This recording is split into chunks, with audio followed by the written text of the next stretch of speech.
Boa tarde a todos. O programa novamente está no ar. Estamos aqui falando ao vivo de Guarulhos para todos aqueles que estão sintonizados, principalmente na TV Mundo Maior, e também pode estar ouvindo pela Rádio Boa Nova, a parte do som, né? E também aqueles que querem assistir pelo Facebook e pelo YouTube e poder participar com a gente também ao vivo através do telefone, né? Que nós falamos converse com o Dr. João Lourenço, que vai aparecer o telefone daqui a pouquinho aqui embaixo, em que vocês vão estar ligando para a gente e falar diretamente com a gente pelo telefone 0800 979 5011. Para quem está nos ouvindo na rádio, eu vou repetir, é 0800 979 5011. Ou então pode ser pelo Facebook, né, que você entra lá na página da TV Mundo Maior, no facebook.com/TV Mundo Maior, e vai estar ao vivo agora o programa em que você poderá participar e fazer as suas colocações. E também pelo WhatsApp, que você pode estar nos mandando o seu questionamento através do WhatsApp, né? Que você pode estar assistindo e digitando aí, fazendo a sua pergunta, que também vai ser respondida ao vivo. O nosso telefone aqui é 0 operadora 11 e apagou e eu não vi aqui, eu não sei decor. Ele vai aparecer daqui a pouco ali de novo, eu posso conversar com você de novo. Bom, o WhatsApp já tem um aqui, né? Que eu acho que faz algum tempo já que mandaram pra gente, não foi? Ah, foi hoje de manhã, então tá bom, então não faz tanto tempo assim, né? E é um WhatsApp que fala sobre um caso aqui muito interessante e eu não vou talvez identificar as pessoas, mas trouxeram para mim aqui, né? Um caso que está acontecendo dentro de uma casa espírita, né? Ele diz assim: estamos com um participante no centro um tanto problemático. Logo ao chegar no centro, disse que recebia o Chico Xavier, curava as pessoas, bem exaltado, chegando a assustar as pessoas. Pensávamos que era dependente químico. Ao conversarmos com a mãe, nos informou que tinha um problema de esquizofrenia. Continuou a participar do centro no dia do Evangelho, mas continuava rebelde, sem querer tomar o passe, a água frutificada, sem participar do estudo do Evangelho. Colocou na mente que está namorando com as jovens trabalhadoras, ameaça as pessoas até a incendiar o centro espírita. Se tranca nos compartimentos da casa e não quer sair. Um comportamento bastante comprometedor. Chamamos a mãe para nos informar como estaria seu tratamento e ela nos disse que um médico fora da cidade o consulta de ano em ano, apenas com medicamento. Pedimos para ela acompanhá-lo no dia que fosse ao centro, mas isso não acontece. Também informamos a ela o que estava acontecendo, por isso gostaríamos da presença dela. Gostaríamos, doutor, que nos orientássemos como devemos proceder nesse caso. Agradeço a equipe do grupo espírita. Estão agradecendo aqui. Eu não vou identificar, porque eu não sei se eles me autorizariam para isso. Talvez a pergunta fosse para mim, mas acho que é interessante pegar esse mote do que ela trouxe para nós, de como receber, talvez, pessoas que que têm algum tipo de transtorno mental na casa espírita. Lembrando, né, que a casa espírita é uma porta aberta às pessoas que têm algum tipo de problema na vida, que não são só problemas de casamento, de não ter emprego, ou doenças físicas, às vezes as doenças mentais, e talvez principalmente são as que mais entram na casa espírita. Lembrando, né, que os hospitais espíritas mais bem organizados do Brasil são todos, os hospitais psiquiátricos mais bem organizados do Brasil, a sua grande maioria são espíritas, né? Devido a esse entendimento de que existe uma causa espiritual para certos casos de doença mental e que os espíritas dominam bem como proceder com isso. Ou seja, além da medicina, ou seja, junto com a medicina, junto com a psicologia e junto com os aspectos sociais da doença, o lado espírita também pode ajudar na fluidoterapia e também na desobsessão, mas principalmente trazendo a possibilidade de que essa pessoa aumente seu conhecimento espiritual e com isso ele vá mudando o seu padrão vibratório, tendo o contato com os eventuais espíritos que se agregaram a ele, seja por qualquer ideia de vingança ou de verossemelhança, de semelhança, vamos dizer assim, e ele vai melhorando, tá? Porém, quando chega na casa espírita, pode causar transtornos, né? E muitas vezes fica aquela ideia de que teria que segurar o doente com um remédio. Tudo bem, eu acho que o remédio ajuda bastante a diminuir a impulsividade, a diminuir a sua agressividade, inclusive os seus comportamentos delirantes ou alucinatórios, que o ajudaria a manter um contato mais consciente com as pessoas, com as coisas, com os tratamentos e assim por diante. Isso, ou seja, remédio é 30% do tratamento, é importante. Mas é também muito mais importante a psicoterapia, que vai ajudar o indivíduo a se conscientizar dos seus problemas e saber o que fazer com os seus sintomas, né? E, finalmente, também trabalhar com ele os aspectos sociais e espirituais, ou seja, trabalhar aqueles aspectos que nós que não temos problemas mentais temos dificuldades de lidar, como o egoísmo, a arrogância e o apego a coisas, pessoas e lugares. Então, o que eu sempre sugiro nas casas espíritas, que tem algum tipo de trabalho destinado à pessoa que é portadora de transtorno mental, né? Em algumas casas a gente tem um trabalho específico para quem tem depressão, para quem tem ansiedade, e às vezes alguns para aqueles casos em que o transtorno mental traz uma certa dificuldade de convivência e talvez o ambiente fique um pouco mais perturbado, vamos dizer assim. E é claro que em isso acontecendo, é preciso preservar as outras pessoas, porque estão indo lá e não têm transtorno mental, e elas acabam, não digo atrapalhando, mas incomodando ou tirando do direcionamento do trabalho que não é para isso, e todo mundo fica em função só da pessoa que tem um transtorno mental. É importante a ideia de que doente mental não é paciente para ficar internado, ele só vai ficar internado quando ele entrar em um surto muito grave que coloque em risco ele ou as pessoas que estão à sua volta. E normalmente as pessoas já acham que o risco é de agressão, nem sempre é, tá? Às vezes o risco é de causar um mal indireto causado pela doença.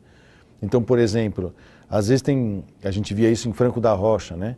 A gente fazia otoscopia, olhava dentro do ouvido dos pacientes e a pessoa perguntava, mas por que vocês não são otorrino? Por que vocês estão usando para ouvir no ouvido? Porque doente mental enfia coisas no ouvido para tentar tirar a voz que fica atormentando a cabeça dele. Com isso ele fura o tímpano, ou pode causar até lesões mais graves. Como nós já vimos num filme chamado Betty Blue, que é um filme antigo que fala sobre isso, em que uma mocinha começou a alucinar e foi tão forte a alucinação dela que ela decidiu arrancar os próprios olhos, achando que isso é o risco da autoagressão. E isso pode acontecer também com as pessoas em volta, tá? Às vezes a pessoa pode alucinar ou delirar de que tem uma doença dentro de uma pessoa e que ele, matando essa pessoa, essa doença vai embora, né? Ou ele achar que ele, como ele falou, que tem uma espécie de esse caso que ela falou aqui, parece que ele tem um delírio que a gente chama de profético, né? No sentido que ele se acha dotado de algum poder de cura nas pessoas. Aí vocês podem me perguntar assim, mas por que ele acha que ele recebe o Chico Xavier? Porque ele é espírita, tá? Porque se ele fosse católico, ele ia falar que está recebendo o Espírito Santo, né? Se ele fosse crente, sei lá, ele ia achar que estava recebendo o bispo tal do protestantismo, não sei. O que a gente chama isso na psiquiatria é de patoplastia da doença. De acordo com a cultura da pessoa, ela vai interpretar os sintomas dela com aquela cultura. Então, se eu tenho uma voz me falando aqui, é uma alucinação porque eu sou esquizofrênico, mas a minha bagagem cultural é espírita, o que você acha que eu vou achar que é essa voz? Que é um espírito falando comigo, né? Tem gente que acha que é Jesus que está falando com ele vai achar que é o Chico Xavier que está fazendo por ele. Então, ele tem um transtorno mental que precisa ser cuidado e não só uma vez por ano tomar remédio, né? Então, há necessidade sim dele fazer uma consulta mais periódica, pelo menos uma vez por mês, tomar os remédios certos, porque quando eu digo certos, não é porque o médico errou, tá? Porque às vezes o médico prescreve, mas o paciente não toma, né? Porque o paciente ele não acha que ele é doente, então ele não vai querer tomar. E às vezes ele se sente mais doente tomando remédio do que não tomando, porque dá sono, tira o apetite, engorda, às vezes tira a libido, então às vezes eles não querem ficar tomando remédio, né? Então é difícil, eu não sei também, parece que a mãe que cuida dele, às vezes ela é sozinha. E às vezes essa senhora não tem poder físico e nem mental para cuidar do seu filho. Às vezes é um brutamonte forte, eu não sei, que a mãe não se atreve a falar contra ele porque ele bate nela, às vezes a gente não sabe, né? Então, a sugestão que eu dou é chegar junto a essa mãe, ver se ele está recebendo tratamento, qual tratamento, se há necessidade talvez de uma internação temporária, curta, assim de uma semana, para adequar as medicações, tirar ele da crise, né? E em saindo já começar algum tipo de terapia de apoio, nem que ele frequente algum CAPS, né, que é o Centro de Atenção Psicossocial, ou um hospital-dia. Isso tudo falando, levando em consideração que ele more num lugar que tenha tudo isso, tá? Porque tem lugares que não tem. Eu fico imaginando que ela passa no médico uma vez por ano, porque esse médico deve ser longe, ou ele deve vir para a cidade uma vez por ano, né? E aí olhe lá que tipo de medicação que essa pessoa tem acesso, porque tem muita medicação antiga ou que não faz tão bom efeito para ele e que ele podia lançar uma medicação mais moderna que às vezes não chegou até aquela cidade, não tem. Ou é uma medicação de alto custo que a família não tem capacidade de alcançar. Então a sugestão é apoiar para que a pessoa receba o melhor tratamento biológico, psicológico e de inserção social.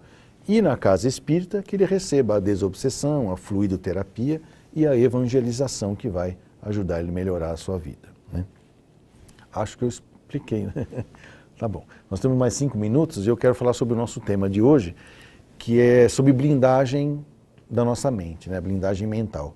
Semana passada nós falamos sobre isso, nós ensinamos, né? Percebemos que, quer dizer, eu aprendi isso numa parábola de Jesus, que a melhor maneira de blindar a sua mente é a disciplina, né? Então eu dei aquele exemplo do rio, né?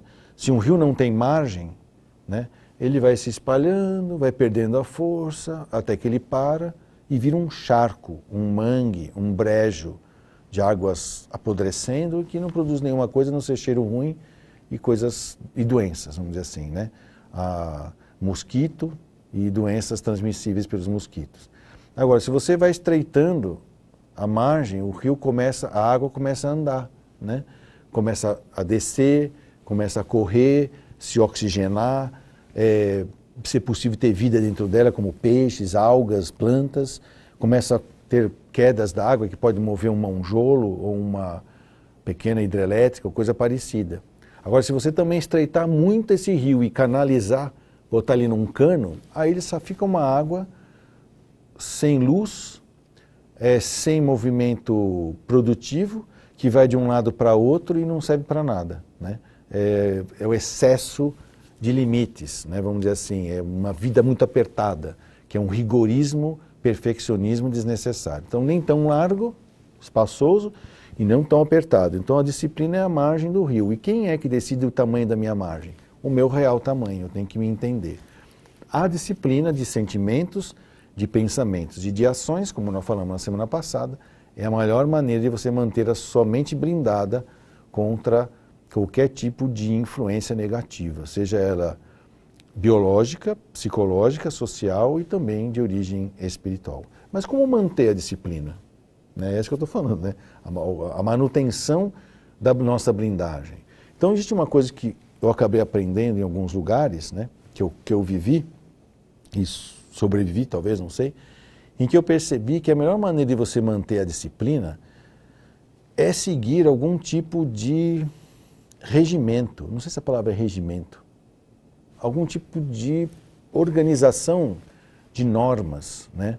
Não que você tem que ser sectário, né? Cego, mas os primeiros treinamentos de disciplina têm a ver com seguir regras, né? Eu sempre falo aqui que disciplina não é regras, tá? Porque seguir regras é muito fácil, né? Porque você não precisa pensar, né? É só você ler e fazer, né? É só repetir, não precisa nem refletir sobre o que está fazendo. Mas, para começar a treinar a disciplina, nós precisamos de algumas coisas que nos dê a margem, né? Que nos façam a margem do nosso rio. E é bom seguir algumas regras, ter algum tipo de regimento, ou, eu podia falar, alguma referência segura naquilo que possa me delinear um trajeto, um rumo e uma distância. O que eu quero dizer com isso? Por exemplo, se eu tenho que me nortear para alguma coisa, né? E nortear já está falando tudo. Nortear significa, eu olho para o norte, né? Sei lá, se o norte está aqui, né? Eu olho para o norte, né? E e vou saber para onde eu estou indo. Ó, eu estou indo a 45 graus do norte. Mas por quanto tempo você vai andar? Por 50 metros. Então isso aqui é o meu rumo e essa é a minha distância. Isso já é uma margem. É esse tipo de regra que eu estou falando. Talvez a melhor palavra é referência, né? Como um farol da barra, né? Que o pessoal do navio no meio da escuridão, ele vê aquele negócio, aquela luz lá no fundo, ele sabe, estou indo na direção certa. Então, em algum momento, para a gente adquirir a nossa autodisciplina de sentimentos, pensamentos e ações, eu tenho que aprender com a heterodisciplina, que vem de alguém ou de alguma coisa ou de alguma pessoa, né? E a gente tem então que escolher quem vai ser essa pessoa, né? Quem vai ser essa referência.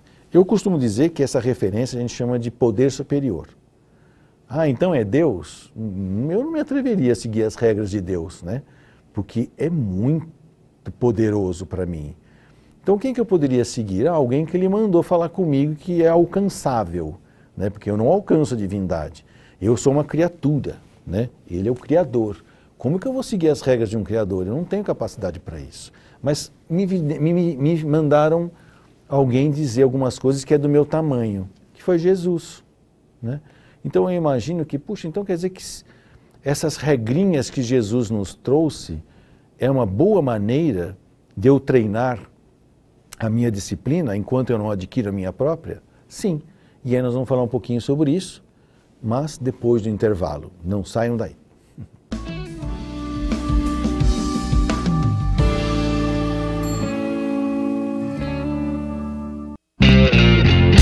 Essa calça já me fez muito feliz. Esse vestido eu ganhei foi do Luiz. Aquela blusa de outros festivais. Porque não doa para quem precisa mais. Não servem mais em mim. Mas com certeza para outros serve sim. E é por isso que eu vou doar. Meus bons momentos quero compartilhar. Sempre que eu posso eu ajudo. Se a roupa é boa, levo pro mercado. Compartilhe você também os seus bons momentos. Doe roupas e acessórios para o Mercatudo e colabore com as casas André Luiz. Sempre que eu posso, eu ajudo. Se a roupa é boa, Levo pro mercado.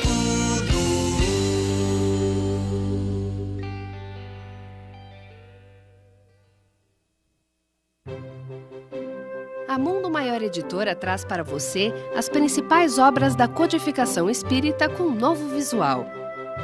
O Livro dos Espíritos, formado de perguntas e respostas, aborda questões profundas sobre a vida após a morte, fé e razão. O Livro dos Médiuns, o intercâmbio do mundo visível com o invisível, esclarecendo dúvidas sobre as práticas mediúnicas. O Evangelho segundo o Espiritismo, os ensinamentos morais do Cristo e a sua aplicação às diversas situações da vida. A Gênese, os milagres, as predições e as diversas questões de ordem filosófica e científica sob a ótica profunda do Espiritismo. O Céu e o Inferno, uma visão reflexiva e racional a respeito da justiça divina à luz do conhecimento espírita.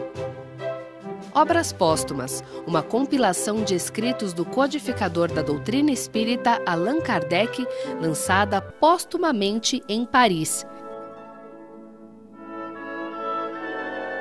Informações 0 operadora 11 4966 5775 ou acesse o site www.mundomaior.com.br. Olha, em mais de 25 anos dedicados à arte, eu tive a oportunidade de interpretar dezenas de personagens, tanto no teatro, como no cinema, como na televisão. E hoje eu estou aqui para convidar você para se tornar intérprete de uma história do bem. Por que é que você não ajuda as Casas André Luiz a continuar cuidando dos mais de 2.000 protagonistas de uma linda história de amor?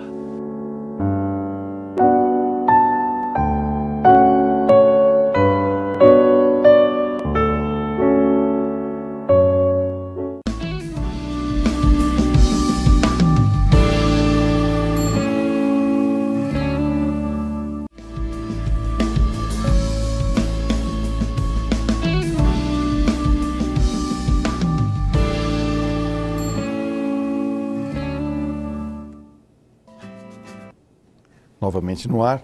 Estamos aqui conversando e falando sobre a blindagem mental, né? Como a gente pode blindar a nossa mente, né? E tudo bem, a gente já sabe que para blindar a mente é disciplina, né? Disciplina de sentimentos, de pensamentos e de ações. E quando Jesus veio, ele nos trouxe a possibilidade de a gente fazer isso de maneira sistemática e metódica, que é o que nós chamamos de evangelho, é a boa nova, né? Então, quando ele falou para a gente assim, olha, não precisa mais levar tudo a olho por olho e dente por dente, né? Vamos fazer diferente? Eu falei, mas como fazer diferente? Vamos levar tudo a dente por dente, olho por olho, fazer o contrário? Não, isso é fazer a mesma coisa, é mais do mesmo. Vamos fazer diferente mesmo. Mas o que seria diferente? Vamos perdoar. Puxa, mas perdoar, meu? E agora? Tem que ser eu tenho que perdoar?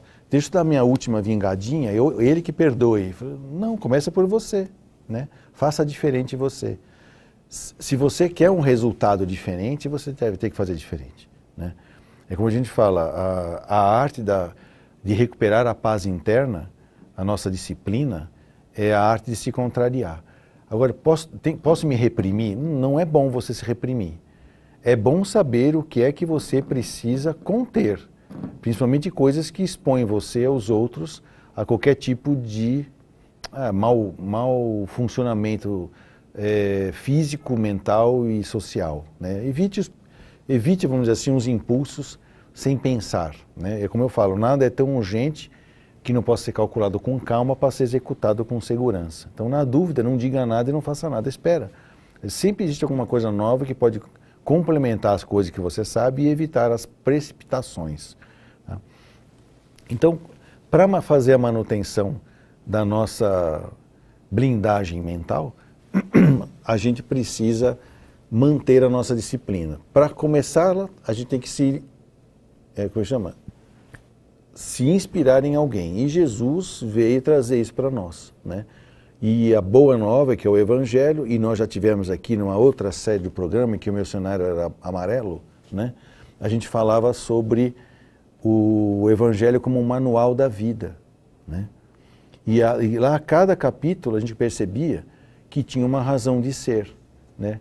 No sentido progressivo das coisas. Ou seja, eu usei o Evangelho segundo o Espiritismo porque ele tem um método de ensino lá inserido, que é o modelo pestalozziano de ensino, que vai do conhecido para o desconhecido, do concreto para o abstrato, do mais fácil para o mais difícil. E foi uma série de programas em que eu falei sobre cada capítulo e o que ele tinha a ver do ponto de vista biológico, psicológico, social e espiritual na vida das pessoas, no sentido de disciplinar os nossos sentimentos, nossos pensamentos, as nossas ações, dentro de um modelo aceitável, que eu quero dizer assim, para o nosso nível espiritual. Porque eu posso pensar assim, mas eu já não podia treinar para disciplina e eu poder ir com essa disciplina bem melhor do que as que Jesus nos deu, para já ir para o melhor planeta do mundo, do universo? Você não aguenta. A gente tem que viver a nossa realidade, dentro do nosso real tamanho, o que é que tem de melhor para nós. Isso era uma postura que eu tinha, eu ainda tenho talvez, que eu peguei um nome que tem lá na química, que eles chamam de radical livre, né? Por que a minha postura é de um radical livre? Porque eu vou pegar essa ideia e eu vou ficar com ela de maneira radical até aparecer uma outra melhor, mais ampla e que complete mais o meu sentimento, meu pensamento, a minha ação. Porque se eu ficar com a mente aberta demais, são tantas informações e tantas ideias e tantas hipóteses e propostas que eu vou acabar não tendo a disciplina, é o rio de margens largas, né? Mas também se eu ficar extremamente fechado, não tiver visão nenhuma de nada, eu estou com o meu rio canalizado. Então, eu prefiro ficar preso na minha canoa, certo? Vivendo na minha canoa até que águas melhores apareçam, para que eu possa navegar dentro do meu real tamanho. E tem um capítulo desse livro aqui, que eu já li a semana passada, que é do Humberto Roden, eu até mostrei para vocês, e tem um aqui que fala que foi a primeira coisa que Jesus talvez teria dito quando questionaram para ele o que ele achava das leis de Moisés, né? Se ele talvez estaria trazendo coisas novas e revolucionárias, e aí estavam querendo colocar ele contra os judeus, né? Do mesmo jeito que perguntaram para ele se ele era a favor de pagar impostos, Porque se ele falasse que sim, estariam colocando ele contra os judeus. E se ele falasse que não, estariam colocando ele contra os romanos. Então Jesus respondeu com aquela famosa frase dele, que ele falou, me dá uma moeda aí. Aí ele pegou a moeda e falou, o que está preso aqui na moeda? O que está impresso aqui na moeda? Ah, é a cara do César. Então, dai a César o que é de César e dai a Deus o que é de Deus. Ou seja, o mundo material serve para o crescimento espiritual nosso. Quem acha que é dono do mundo, dê para eles o mundo.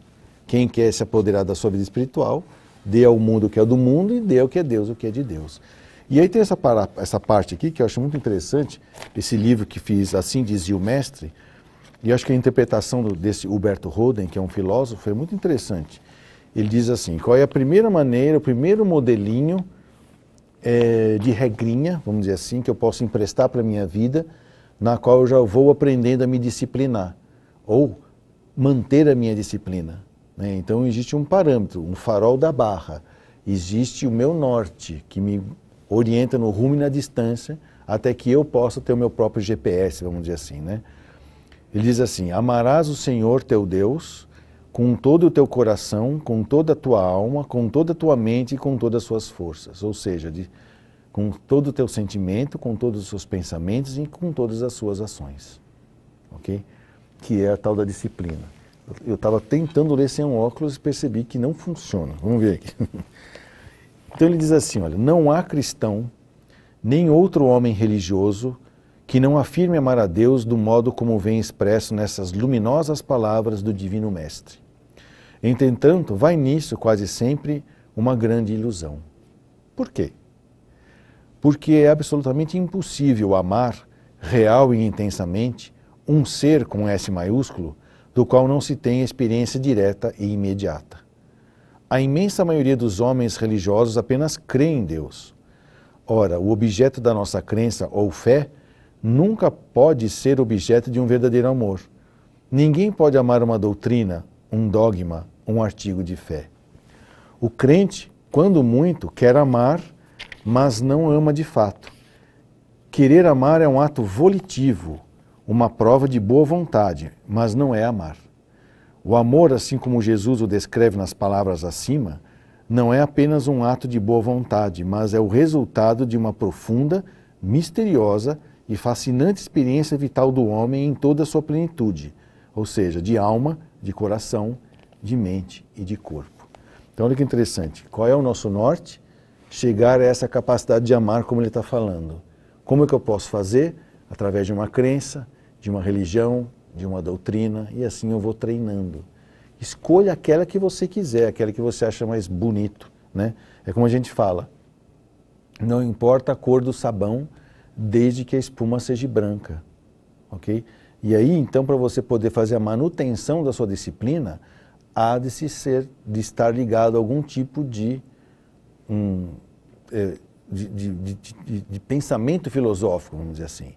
E isso é só o começo. Por isso que não existe o melhor pensamento filosófico ou o pior, nem a melhor ou a pior religião. Existe aquela que é possível para você. Por isso que eu digo, existem tantas religiões quanto tantos perfis de pessoas existirem do ponto de vista psicológico. E a melhor religião para você é aquela que te ensina a amar, ou pelo menos que te mostra, que te pavimenta o caminho para aprender a amar, né? Ele continua aqui, uma coisa interessante. Ó. Ninguém pode amar um ser ausente, do qual ouviu falar e no qual crê apenas volitivamente. O Deus da nossa crença é um Deus longínquo, transcendente, ao passo que o Deus do nosso amor é um Deus propínquo, imanente. O que quer dizer com isso? Quando eu creio em alguma coisa, eu falo brincando, né, que crer é uma coisa muito vaga, né? Por exemplo, eu creio que vai chover. Choveu, pronto, acabou a minha crença, né? A fé não. A fé é um processo, não é um evento. Não é uma coisa que nasce da minha vontade, nasce do meu estado de espírito, de estar ligado a alguma coisa em fidelidade cada vez maior. Ou seja, a ponto que vai chegar um momento em que essa ligação é tão direta que aí sim eu vou ter a experiência desse tal amor que é dito aqui por Jesus, né? E ele continua. Quem apenas crê num Deus distante, transcendente pode sim querer amá-lo, mas não o pode amar de fato. O amor real é algo intensamente próximo, íntimo, ardente. É uma verdadeira fusão do amante e do amado. E aí vem aquela frase, eu e o Pai somos um. O Pai está em mim e eu estou no Pai. Realmente, é o que talvez os católicos chamariam de comunhão, né? E aí a gente pensa assim, então eu quero sentir isso. Tá bom, então começa a andar. Por onde? Por um rumo e uma distância disciplinado, em que os seus sentimentos, seus pensamentos e suas ações estejam direcionados para esse norte, que é o amor de Deus, né? Disciplina de sentimentos, de pensamentos e de ações, né?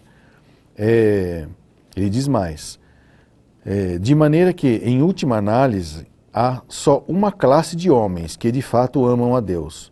São os verdadeiros místicos, os intuitivos, os videntes do mundo da divindade, os que têm de Deus uma experiência vital, imediata. São os que sabem o que é Deus em virtude de um contato direto, de uma vivência onipenetrante. São esses os únicos que amam a Deus de todo o coração, de toda a alma, de toda a mente e com todas as forças do seu corpo. Mas, como os verdadeiros místicos são raros, bem poucos são os homens que realmente amam a Deus de acordo com as palavras de Jesus. Talvez que, até a presente data, um só homem tenha atingido as culminâncias desse amor integral. E era precisamente esta razão porque possuía, abre aspas, todo o poder no céu e na terra, porquanto o verdadeiro amor é onipotente por sua própria natureza. Então, ele está falando de Jesus. Logo, que conclusão que a gente chega, que eu estava falando? Para fazer a manutenção da sua blindagem mental, você tem que discipliná-la. Qual seria um bom exemplo de disciplina? Jesus, né? Algumas pessoas sugerem, do tipo assim, quando estão numa situação muito difícil, param e pensam assim, o que Jesus faria nessa situação, né?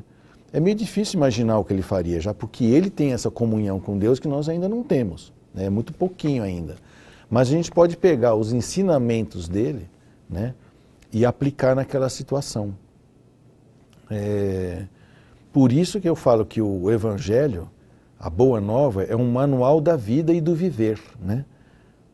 Quando a gente encarnou aleatoriamente, agora se vira, né? Monta na bicicleta e vê se não cai. Não, ele deu um manual para a gente. E esse manual veio pelo exemplo que ele nos deu. Ele não mandou nada por escrito, Jesus. Ele veio aqui e exemplificou. Essa é a nova ordem de valores éticos e morais que eu venho apresentar aos seres espirituais encarnados neste planeta de expiação e provas, na qual de agora em diante vão se preparar para um mundo de regeneração. Ou seja, se pegar esse rio largo, que é feito de instintos e de emoções, né, e de necessidades atávicas, de começar a colocar, estreitar isso e direcionar essa água da vida para sentimentos e pensamentos e ações mais nobres, ou seja, eu sou capaz de ficar sem comer, né, de jejuar para ajudar alguém. Eu sou capaz de doar o meu tempo de descanso para cuidar de alguém que nem gosta de mim, né? Ou seja, fora da caridade não há salvação. Ou seja, sair de mim, romper aquilo que nós trouxemos nos primeiros primórdios das nossas experiências na Terra, que era preciso, não tinha como evoluir sem isso, que é o que nos levou ao egoísmo, e do egoísmo nasceu o orgulho, e do orgulho nasceu o apego a coisas, pessoas, lugares, títulos ou coisas parecidas. Quando eu começo a me nortear para essa disciplina que nos vai levar ao amor, a gente começa a perceber que, para mim comungar com Deus, eu tenho que largar a mão do meu personalismo, diminuir as minhas necessidades físicas e psicológicas e sociais, para que tenha espaço dentro de mim, nesta margem de rio disciplinadora, que vai manter a minha blindagem mental. Quando você adquire esse processo, ou pratica este processo, a manutenção da blindagem se torna meio que automática, né? Não precisa ficar tão vigilante e orando tanto. Por quê? porque eu estou olhando para o meu caminho e nada mais me desvia desse caminho. E o meu estado de espírito já é um estado de oração constante, principalmente uma oração de agradecimento, né? Na qual eu me coloco à disposição de Deus. E na oração, a única coisa que eu peço para Ele é para saber qual é a vontade dEle sobre mim, né? Não é o que eu quero dEle, não é o que eu quero, porque eu já não tenho tanto querer assim, né? O amar a Deus acima de todas as coisas. E teve até uma pergunta que veio aqui você que me mandou agora há pouco, né? Veio do WhatsApp, que tem muito a ver com isso. Que ele perguntou aqui sobre pensamento. Vamos achar aqui, olha. Ele diz assim: boa tarde, doutor João, muita luz. O que a doutrina espírita diz sobre pensamentos, mesmo aqueles ruins, negativos, que nunca são tomados suas ações? São pensamentos de vidas passadas? São dívidas? Pagamos por esses pensamentos? Estou estudando a doutrina e é impressionante, surgiu uma melhora natural. Estou disposto agora a parar de fumar, sei que isso vai beneficiar bastante, tanto material como espiritualmente. Está sendo difícil, mas sei que vou vencer. Gratidão, Alexandre Rodrigues. Isso é muito interessante, acabou de falar sobre, nós estamos falando sobre isso, né? A blindagem mental, né? Não é porque você está disciplinado que ainda não vai ter reflexos do passado, não é assim? E esses reflexos também vão ser coisas que eu vou ter que lidar com eles de maneira disciplinada, né? A gente tem ainda certas memórias, mesmo que seja de maneira sutil, de coisas que nós fizemos no passado e que hoje a gente acha que é errado, tá? Mas naquela época era o que era possível, né? Era assim que se vivia na época. Quantas pessoas não caçaram, mataram, vitimizaram, escravizaram seres humanos de pele negra, né?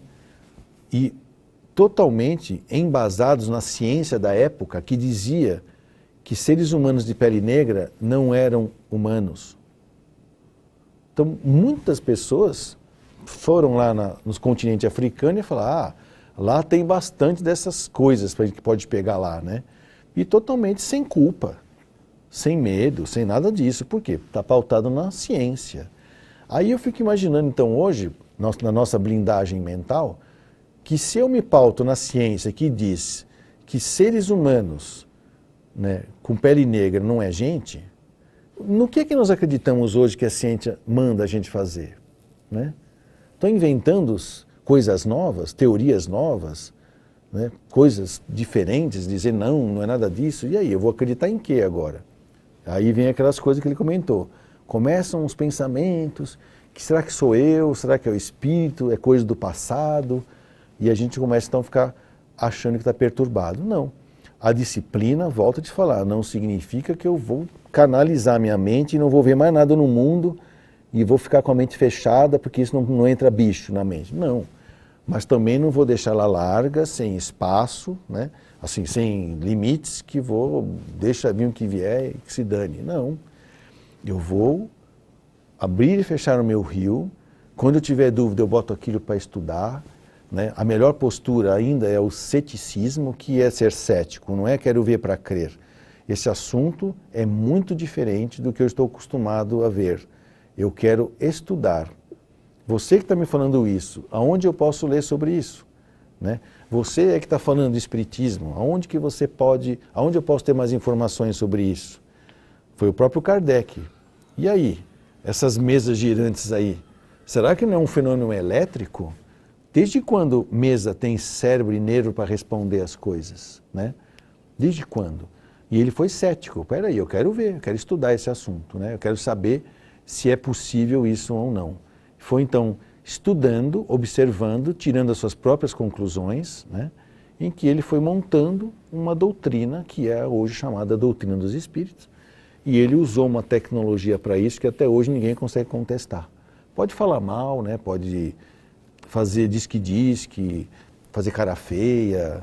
Alguns espíritas se arrogam por causa disso, ficam achando que são donos de uma verdade absoluta, e não é verdade.